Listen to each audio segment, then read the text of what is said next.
the screech of metal on concrete, the smell of blood and diesel fuel mixing in the night air. Brussels, Belgium, 1982, 11:47 p.m. The underground parking garage beneath Place Rogier metro station. The kind of place where fluorescent lights flicker and die, where shadows pool in corners like spilled ink, where the city's heartbeat becomes a distant echo. Jean-Claude Van Damme walks alone, 21 years old. Black leather jacket zipped to his throat, faded blue jeans. White sneakers that have seen better days. A gym bag slung over his shoulder containing hand wraps, a worn copy of Bruce Lee's Tao of Jeet Kune Do, and the last of his money, 1,400 Belgian francs, enough for rent. Barely. He's returning from another audition, another rejection. Your accent is too thick, Mr. Van Varenberg.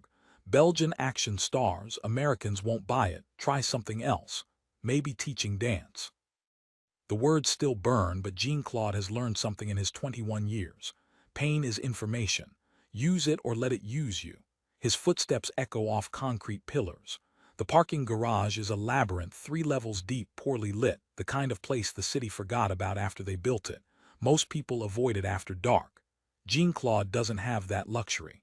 His apartment is on the other side and the metro closed 15 minutes ago. But he's not alone. The sound comes first. Laughter, not the good kind. The kind that has edges, that cuts, that promises something darker underneath. Multiple voices bouncing off concrete, getting closer. Jean-Claude doesn't change his pace, doesn't look back. His peripheral vision is excellent. Years of martial arts training taught him to see without looking, to read movement in the corner of his eye like reading a book. 5 shapes emerge from behind a concrete pillar, then 2 more from the right, then 3 from ahead, blocking the exit ramp. 10 men, all exits covered. This was planned. They spread out with the confidence of wolves who have done this before. Leather jackets, chains. One has a tire iron that catches the flickering light. Another spins a butterfly knife, the metal singing as it rotates. The leader steps forward.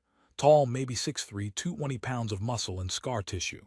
A shaved head that reflects the dying fluorescent lights. Tattoos crawling up his neck. Prison tattoos, the kind you get from a sharpened guitar string and cigarette ash ink. His name is Carol.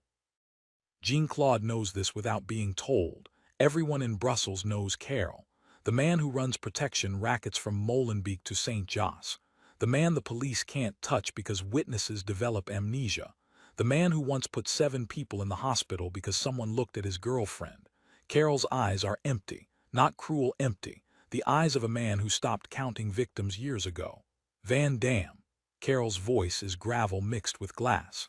The Kung Fu dancer. I've been hearing about you. Teaching karate to housewives, doing those pretty kicks in the park, making people think you're something special. Jean-Claude sets his gym bag down slowly, carefully. His movements are precise, economical, no wasted energy, no telegraphed intention. I don't want trouble, Carol. Nobody wants trouble, Carol grins. The expression doesn't reach his eyes. But trouble finds people anyway, especially people who don't pay respect, who don't understand how things work in the city. The circle tightens. 10 men. Jean-Claude counts them without looking directly at anyone. Their positions, their postures, who's confident, who's nervous, who's high on something that makes them unpredictable. Internal monologue, confined space, 20 meters to the exit ramp, concrete pillars every 4 meters, low ceiling. They chose this location deliberately. Somewhere no one can see, somewhere no one can hear, somewhere bodies can disappear. One of the younger ones, maybe 19, wearing a Metallica shirt under his jacket, steps forward with a baseball bat. American Louisville slugger, wood, heavy. We want your money, pretty boy, whatever you got. Jean-Claude's voice remains calm, conversational, the voice of a man discussing weather. I have 1,400 francs, it's for my rent, you can have it, I don't want to fight. Carol laughs. The sound echoes off concrete like breaking glass. See, that's the problem. You think you get to choose. You think because you can kick your leg up to your ear, you're dangerous. He spits on the ground. You're not dangerous. You're a dancer who doesn't know his place. The Metallica kid swings the bat. Not at Jean-Claude, at his gym bag.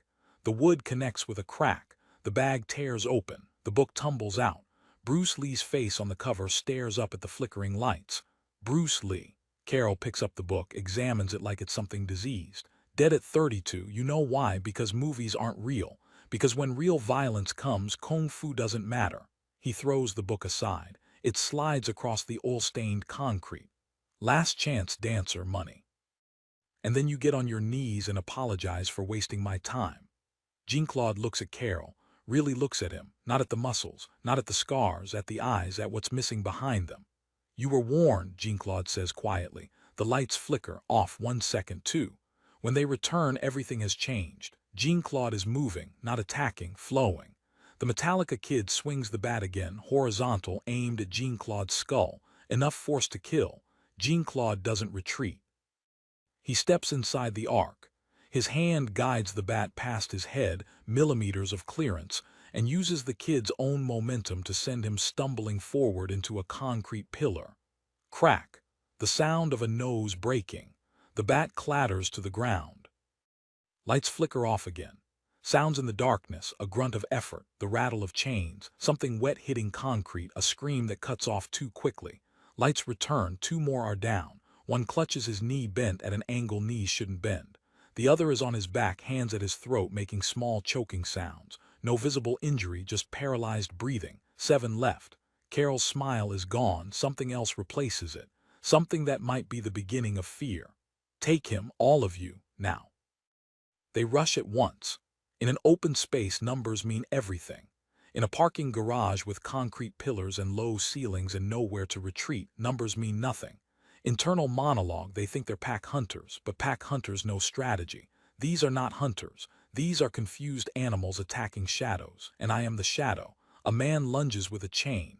Jean-Claude doesn't block. He redirects, turns the chain's momentum into a whip that wraps around the attacker's own leg. 1 pull. The man's feet leave the ground. His head meets concrete with the sound of an egg cracking. Another comes from behind, tire iron raised. Jean-Claude sees him in a puddle's reflection, spinning back kick not to the body, to the weapon. His foot connects with the tire iron, sending it flying.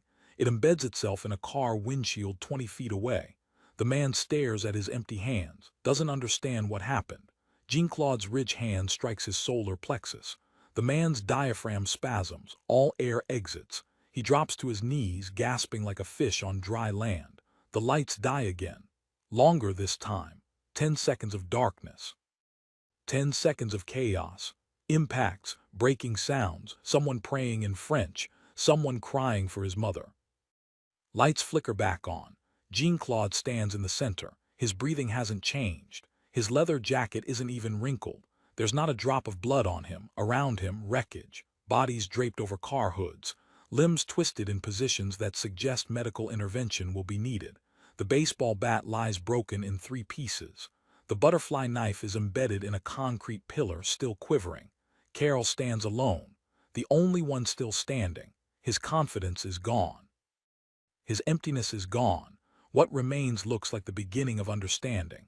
What are you? Jean-Claude's voice is still calm, still conversational. I'm someone who trains 6 hours every day, who has since I was 10 years old, who has competed in full-contact tournaments against killers who wanted to prove something. You wanted to teach me about real violence, Carol, but I've lived in real violence. I was forged in it. He steps forward, not threatening, just closing distance. You see muscles and scars and think that makes you dangerous, but danger isn't about looking tough.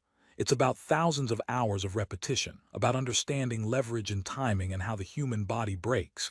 You have strength, I have knowledge. Knowledge always wins. Carol's hand moves toward his jacket, where he keeps the knife, where he always keeps the knife. Jean-Claude's voice drops to a whisper. Don't. 1 word.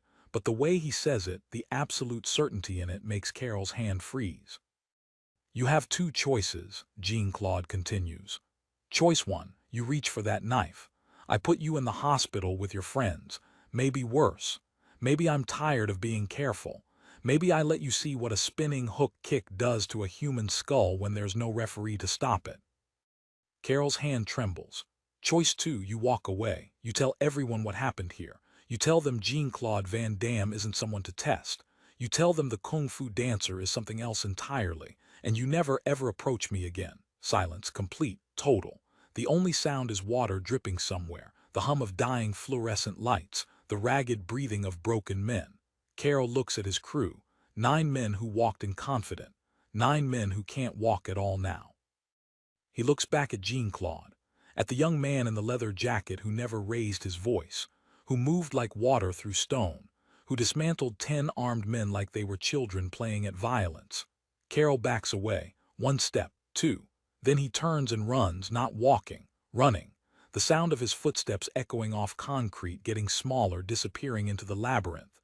Jean-Claude picks up his torn gym bag, collects his belongings. The Bruce Lee book is scratched but intact. He runs his thumb over the cover. "Be water, my friend." He walks toward the exit ramp. His footsteps echo in the empty garage. Behind him, men groan and crawl and try to remember how to breathe. But then something unexpected. One of them, the Metallica kid with the broken nose, calls out. His voice is wet, distorted. "Wait." Jean-Claude stops, doesn't turn around. How did you? How did I what? We had you surrounded, 10 against 1. Weapons. You weren't even sweating. Jean-Claude considers the question, turns around, looks at the kid, really looks at him, sees someone young, someone who made stupid choices but might still learn. "You want the truth?" The kid nods. Blood drips from his nose onto his Metallica shirt. "I've been training since I was 10 years old, Shotokan karate, then kickboxing, then full contact tournaments against grown men who wanted to hurt me. I've taken thousands of kicks, thousands of punches. I've learned to read violence before it happens. To see the telegraph in your shoulders, in your eyes, in the way you shift your weight." He walks closer, not threatening, teaching. "You swing a bat with your whole body. That means I see it coming before you even start moving. You rely on weapons because you don't trust your body. That means when I take the weapon, you have nothing left. You attack in straight lines because you never learned angles. That means I'm never where you think I am." The kid listens. Actually listens. "Every one of you was stronger than me. Bigger, maybe tougher, but fighting isn't about strength, it's about efficiency, about using your opponent's force against them, about being water." Water. Bruce Lee's philosophy: be formless, shapeless, like water. You put water in a cup, it becomes the cup. You put it in a bottle, it becomes the bottle. You put it in a teapot, it becomes the teapot. Water can flow or it can crash. He picks up the broken baseball bat, examines it. "You tried to crash. I flowed around you, that's the difference." The kid stares, blood still dripping, but something has changed in his eyes. Could you teach me?" Jean-Claude laughs, not mocking, surprised. "You just tried to rob me, tried to crack my skull, and now you want lessons." The kid struggles for words. "I've never seen anyone move like that, like it was choreographed but real, like a movie but it actually works." "What's your name?" "Luke." "Luke, why did you join Carol's crew?"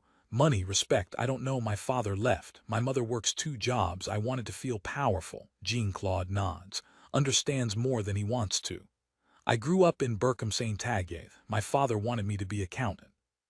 Told me martial arts was a waste of time. Told me I'd never amount to anything. Every day I had to prove him wrong. Every day I trained until I couldn't stand. Not because I loved it, because I needed to become something he couldn't dismiss." He crouches down, eye level with Luke. "You want power, real power. It takes years. It takes discipline you can't imagine. It takes showing up when you're exhausted, when you're injured, when everyone tells you you're wasting your time. It takes becoming comfortable with pain. I can do that." "No." Jean-Claude's voice is firm. "You think you can, but thinking isn't doing. Here's what I'll offer: my gym, Boulevard Anspach. Tomorrow morning, 6 a.m., you show up, you train, no talking, no excuses, just work. You do that for 1 week without quitting, we'll talk about lessons." 6 a.m., that's too early, too hard. "See, this is why you'll quit. This is why most people quit. They want the result without the process." Luke's jaw sets, something hardens in his eyes. "I'll be there. We'll see." Jean-Claude stands, walks toward the exit, his voice echoes back. "And Luke, bring better friends next time." The next morning, 5:58 a.m., Boulevard Anspach. Jean-Claude unlocks the gym door, small space. Punching bags, mats, mirrors, the smell of sweat and tiger balm, his sanctuary. He doesn't expect anyone, expects to train alone like always, expects a knock at the door. Jean-Claude opens it. Luke stands there, nose bandaged, both eyes black, but he's there. 5:58 a.m., not late, early. Jean-Claude studies him, sees something he recognizes: desperation, determination. The same thing he saw in his own mirror 10 years ago. You're early. You said 6 a.m. I wasn't going to be late. Jean-Claude almost smiles, almost. Inside, stretching first. Then we see if you can survive hour 1. Luke survives hour 1. Then hour 2. By hour 3, he's vomiting in the bathroom, but he comes back, keeps training. He shows up the next day, and the next, and the next. By day 7, Jean-Claude stops testing him and starts teaching him.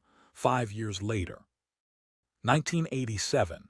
Jean-Claude Van Damme stands in Hollywood, his first major film role. Bloodsport, the movie that will change everything. His phone rings, a familiar voice. JCVD, you see this? You're in American theaters. I'm watching you right now in Brussels. Luke. I brought 15 people to the theater. We're all cheering every kick. Man, you made it. You actually made it. Jean-Claude looks at the Hollywood sign through his hotel window. We made it, Luke. You're still training. Every day, 6 a.m., just like you taught me. I even opened my own school, small but growing, teaching kids that there's a better way than Carol's way. Carol's still around. Disappeared. Rumor is he moved to Amsterdam. Tells people he once fought Jean-Claude Van Damme before you were famous. Says it was close. Jean-Claude laughs. Real, genuine. Let him have his story. Stories don't hurt anyone. You changed my life, you know that. That night in the parking garage, you could have destroyed me, could have broken me like the others, but you taught me instead. Why? Jean-Claude thinks back. To the young man with the broken nose, to the choice he made. Because someone once taught me that strength isn't about dominating others. It's about elevating them. You were lost. So was I once. Sometimes people just need someone to show them another path. They talk for another hour, about training, about discipline, about the parking garage that changed everything. When Jean-Claude hangs up, he looks at his reflection. 26 years old, about to become a star, about to prove everyone wrong. But what he remembers isn't the Hollywood sign. It's the kid with the broken nose. The one who showed up at 5:58 a.m. The one who chose the harder path. That's real power. Not defeating 10 men, but creating one. Brussels, present day. The parking garage is still there, still poorly lit, still forgotten. But on one concrete pillar, someone spray-painted something years ago. Faded now, barely visible. Be watered JCVD, and sometimes, late at night, young martial artists make pilgrimages there. Stand where the legend happened. Imagine 10 men learning the hardest lesson. That looking dangerous and being dangerous are different things. That violence without discipline is just chaos. That the strongest person in the room is usually the quietest. They came for his money. They left with a lesson. And one of them left with a future.